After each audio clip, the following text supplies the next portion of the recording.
Evening. আজকে না আমাদের বিল্ডিংয়ে একটা মেয়ের বিয়ে। আমরা এই বিল্ডিংয়ে মোটামুটি 25 বছর ধরে আছি। ভালো মন্দ সব কিছু মিলিয়েই তো একটা সম্পর্ক তৈরি হয়। তো যেহেতু বিল্ডিংয়ের একটা বাচ্চার বিয়ে, আর সিদ্ধার্থ নেই, ও কলকাতায়, ওরও ওখানে অ্যাকচুয়ালি আজকে আমাদের অনেকগুলো নেমন্তন্ন। তো সিদ্ধার্থ কলকাতার বিয়েবাড়ি একটা অ্যাটেন্ড করবে, আর আমি আজকে যাচ্ছি একটা বিয়েবাড়ি অ্যাটেন্ড করতে। তো শরীরটা খুব একটা ভালো নেই, বাট তবুও চলো যাই, ওখানে দেখাবো। মোটামুটি খুব বেশি, যেরকম বলি আজকাল রেকর্ডিং করার খুব একটা ইন্টারেস্ট সেভাবে আর হয় না, বাট তবুও অল্প স্বল্প করে নিশ্চয়ই তোমাদের সাথে শেয়ার করবো। সবাই খুব ভালো থেকো। চলো দেখো, আমরা এখন ওই বিয়ে বাড়িতে যাচ্ছি। আমার সাথে এই যে মাতা আন্টি আর সুশীলা আন্টি যাচ্ছে, আর বিল্ডিংয়ের লোকেরাও সব এক এক করে যাচ্ছে। তো চলো সব একসাথে যাই, খুব মজা হবে। চলো। सब मराठी है। ओ, आपका भी, आंटी का भी जन्म इधर ही है? फिर तो चलो, क्योंकि बहुत अच्छा मराठी बोल रहे हो आप, एकदम मतलब यहाँ के मराठी जैसे ही बोल रहे हो। संपत भाई और ये दोनों सेम बोल रहे हैं ना, तो इसलिए मुझे लगा चलो अच्छा, आपका भी जन्म इधर, फिर तो ठीक है। हम लोग तो बाद में है। माता आंटी का क्या, आप कब से मुंबई में हो? मैं तो पैदा इधर मुंबई में था। आप भी पैदा इधर? तो आपको पर मराठी पूरा आते हैं? हाँ, समझ जाती हूँ, बोलने में थोड़ा हिलता है, मतलब कोई कोई बात बोल नहीं सकती, बाकी ऐसा मराठी समझ में सब आती है। ओके।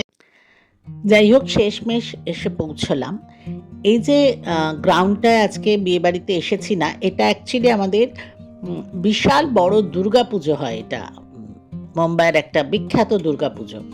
তো এখানে আবার যা হয়, গ্রাউন্ডগুলো তো ভাড়া দেওয়া হয়, ওরা পুজোর সময় ভাড়া নেয়, এরা বিয়ের জন্য ভাড়া নিয়েছে, এরকম একটা ব্যাপার। কিন্তু একটা হিউজ গ্রাউন্ড, মানে গ্রাউন্ডে যাবো, গেলে বুঝতে পারবে।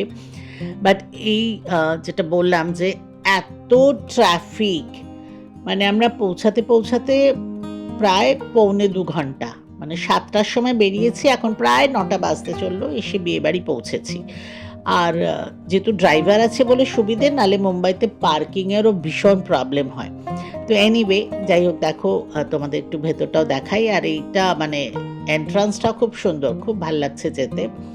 আর ভেতরে বিশাল গ্রাউন্ড। এখন ভেতরে ঢুকলে আমি তোমাদের যখন দেখাবো, আই থিঙ্ক তোমরাও বুঝতে পারবে যে এটা একটা হিউজ গ্রাউন্ড, আর ভীষণ সুন্দর সাজিয়েছে। দেখো, ঠিক এখানে একটা ঠাকুরের মূর্তি, তারপরে এইবার দেখো গ্রাউন্ডটা, এত বড় গ্রাউন্ড, মানে আর এদেরও না প্রচুর ভিড় হয়েছিল, মানে এত লোক।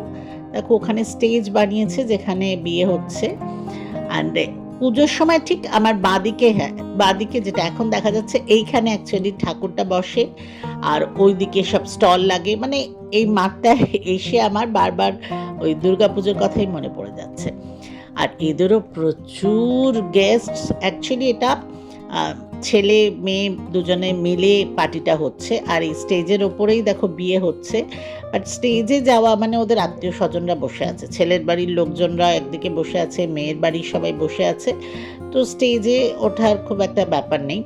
আর এখানে না একটা স্ক্রিন লাগিয়েছে বড় করে, যেখানে দেখা যাচ্ছে যে বিয়েটা হচ্ছে।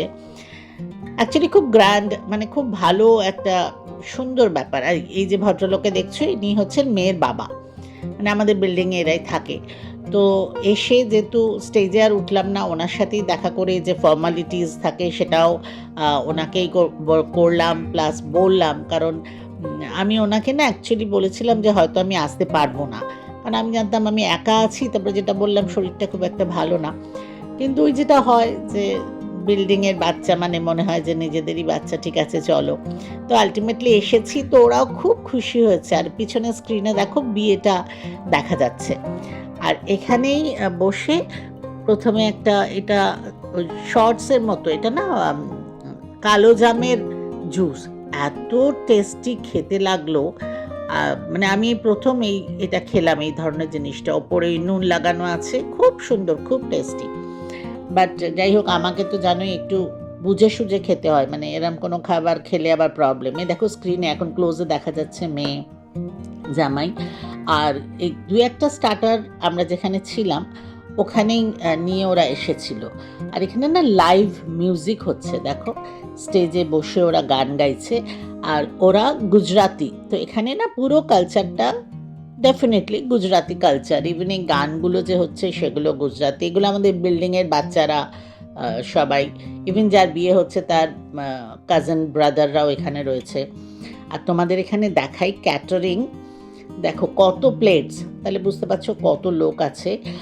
আর অত বড় গ্রাউন্ডে মানে তুমি যেভাবে খাবার লাগিয়েছে, স্ন্যাক্স আইটেম প্রচণ্ড, মানে এত ভেজ, বুঝতে পারছো যেহেতু গুজরাটি বিয়ে, ভেজ, কিন্তু টুকটাক টুকটাক টুকটাক এত কিছু করেছে যে অর্ধেক জিনিস তো আমি দেখতেই পেলাম না। তোমাদের একবার ঘুরে দেখাচ্ছি। অর্ধেক জায়গায় ভিড়, ওটা কি জিনিস বুঝতেও পারলাম না, এরমও অনেক কিছু হয়েছে। বাট এত আইটেম আর এত লোকের ভিড়, মানে কি দেখবো, কি দেখাবো, কি খাবো, এরকম একটা ব্যাপার ছিল। যদিও এখানে মেনলি স্ন্যাক্স আইটেমই প্রচুর ছিল, মেন কোর্সও ছিল, কিন্তু গুজরাতিদের না এমনিতেই মানে স্ন্যাক্স আইটেম ওদের ভীষণ ভ্যারাইটি হয়, ভালো হয়। বাট আমার তো খুব একটা ভাজাভুজি এই ধরনের খাবার আমি খাই না, তো খুব সিলেক্টিভ। আমি প্রথমে ভাবলাম পুরোটা একবার দেখে নিই, তোমাদের একটু দেখিয়ে নিই, তারপরে ডিসাইড করব কি খাবো। ওই দেখতে গিয়েই মোটামুটি হাঁপিয়ে গেছে, এরম একটা ব্যাপার। মানে এতটা জায়গা জুড়ে জিনিসটা ছড়িয়ে করেছে, আজকালটা এরকমই হচ্ছে, মানে এত এত রকম ভ্যারাইটি থাকে যে তুমি যদি সব কিছু একটু একটু খেতে যাও তাহলে খুব মুশকিল। এবার যখন সিলেকশনে যাবে না, সেটাও একটা টেনশন যে বাবা কী নেব কী নেব না। তো আমি তো খুব সেফ সাইডে থেকে, যেমন আমি দেখো রুটি ফুটি এসব কিছু খাইনি, চাইনিজ খাইনি, পাস্তা খাইনি, কারণ তাতে প্রচুর চিজ টিজ থাকবে। তো অনেক কিছু ভেবে টেবে আলটিমেটলি যাই হোক, তোমাদের প্রথমে অ্যাকচুয়ালি আমি নিজেও দেখছি, তোমাদেরও দেখাচ্ছি, কিন্তু আমার খুব একটা যে খুব মানে কি খাবো বুঝতে পারছি না, মানে খুব যে পছন্দসই ব্যাপার হচ্ছে সেটাও বলতে পারছি না। তবে এটা ঠিক যে প্রচুর ভ্যারাইটি, অ্যান্ড ডেফিনেটলি যারা ভেজ পছন্দ করে, স্পেশালি যারা গুজরাটি, তাদের জন্য তো ভীষণ ভালো ব্যাপার। তো আমি কি করেছি, প্রথমে গিয়ে না সব দেখতে দেখতে দেখলাম একটা বেশ ভালো ফলের কাউন্টার আছে, আর আমি ফল খেতে খুব ভালোবাসি। তো আমি প্রথমেই না কি করেছি, একটুখানি ফল খেয়ে নিয়েছি। মানে এতটা হেঁটে এসেছি, পুরো মাঠটা যে হাঁটতে হলো, তাতেই আমার অবস্থা খারাপ। তো সেজন্য আমি প্রথমে একটুখানি ফল খেয়ে নিয়েছি, তারপরে আমি ভাবছি কি খাবো কি খাবো, এরকম একটা ব্যাপার ছিল। তো ওই যে বললাম, খোঁজাখুঁজি দেখা দেখিতেই মোটামুটি চলে যাচ্ছে, যে ক্লান্ত হয়ে যাচ্ছে সবাই।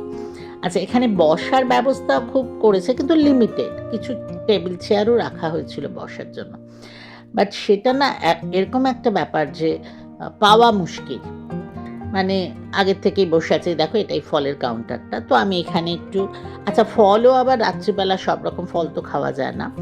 তো মানে কি হয় জানো, আমাদের সময়, আমাদের যখন মানে বিয়ে টিয়ে হয়েছিল, তখন তো একরকম বসিয়ে খাওয়ানোর ব্যাপার ছিল। আজকাল যেটা হয়ে গেছে না, এই ধরনের পার্টিতে শো অফটা অনেক বেশি, সাজানো গোছানোটা অনেক বেশি। আলটিমেটলি আমি জানি না মানে কতটা এনজয় করে খাওয়া যায়, কারণ হাতে ওই থালা নিয়ে দাঁড়িয়ে, প্লাস এতটা দূরে দূরে এক একটা কাউন্টার, সেখান থেকে নিয়ে এসে মানে এতটাই ক্লান্ত হয়ে যাবে যে তখন আর খাওয়ার মতো কিছুই ভালো লাগে না। এই দেখো আমি কয়েকটা যে ওয়াটারমেলন নিয়েছি, কারণ রাত্রিবেলা সব রকম ফল খাওয়া যায় না। এটা না একটা মাখানার চাট দেখলাম, যদিও মাখানাটা আমি জিজ্ঞেস করলাম রোস্টেড, বলো না, মানে কাঁচা মাখানাতেই দই তেঁতুলের চাটনি সব দিয়ে, মানে এরম একটা ভ্যারাইটি বানিয়েছে, কিন্তু কতটা হেলদি কতটা জানি না, হয়তো এরম বলবে যে পার্টিতে আবার এত হেলদি কি আছে। এনিওয়ে আমি না আলটিমেটলি এই দেখো উন্ধিয়া আর বাজরার রুটি নিয়েছি, আর খিচুড়ি আর কারি খেয়েছি। অ্যাকচুয়ালি এই দুটোই আমি খেয়েছি, বাকি কিচ্ছু খাইনি। তারপরে একটা আইসক্রিম খেয়েছি, আইসক্রিমটা কিন্তু কুলফি আইসক্রিম মেশানো একটা টেস্ট ছিল। তো এটাই আমার বলতে পারো বিয়ে বাড়ির খাওয়া। তারপরে এই যে দেখছো এখানে টেবিল চেয়ার পাতা, যেটা বলছিলাম যে বসার জায়গা পাওয়া খুব মুশকিল, দাঁড়িয়ে এত বড় গ্রাউন্ডে ঘুরে ঘুরে খাওয়া, ইটস রিয়েলি ডিফিকাল্ট, খুব মুশকিল। তো আলটিমেটলি একটা পান নিয়েছি, পানটা অবশ্য সাদা পান, দেখতে মনে হচ্ছে ওপরে কিছু লাগানো, বাট বেসিক্যালি সাদা পান। তো পানটা বেশ ভালো ছিল। মানে আমি যদি বলো কি এনজয় করেছি তাহলে বলবো উন্ধিওটা খুব ভালো ছিল, গুজরাতি ওই ডিশটা আমার খুব ভালো লাগে, আর আইসক্রিমটাও ভালো ছিল। পান খেয়েছি, চলো আবার বেরিয়ে পড়েছি।